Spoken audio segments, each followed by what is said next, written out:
Hello, friends. So I like to spend time in my attic. It's a great place to just kind of chill, relax, and just ponder and pace. And so the other day, I was pacing around my attic, thinking about what to make my next etymology video about, and then suddenly it hit me. Well, actually, quite literally. What happened was that I saw out of the corner of my eye my old textbook on the history of architecture, and I bent over to pick it up, and then as I lifted my head again, I hit it against the corner of the attic. So yes, I did hit my head against the edge of my attic, which was painful, and at the same time, I dropped my book, and it opened right at the page where they talk about the attic architecture of classical Greece.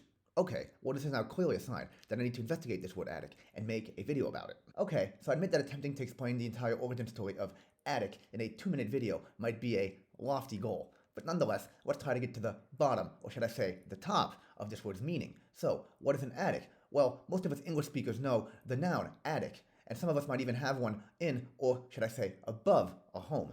But what's also relevant for the purposes of this video is that, as my architecture book noted, attic, when written with a capital A, is an adjective and refers to the Attic region of Greece, where Athens is located. And in fact, in ancient Greek, the adjective Atticus, from which the modern English word is derived, means relating to Athens. Anyway, in the architecture of ancient Greece, and particularly the region of Attica, lots of building facades had an upper decorative row above the entablature, and specifically above what's called the cornice.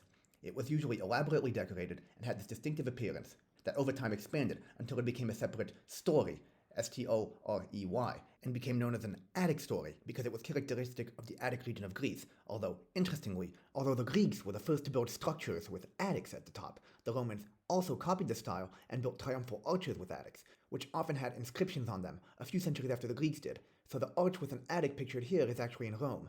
Anyway, in more recent centuries the term evolved, story was dropped, and the adjective attic became a noun that started to refer to not only the top row of a facade, but also the space behind it.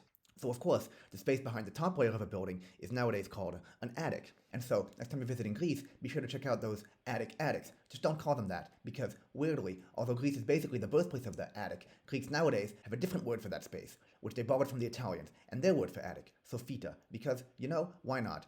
Italian borrowed so many of its words from Greek over the centuries, so I guess it's only fair that the Greeks take some words back from them from time to time to keep things balanced.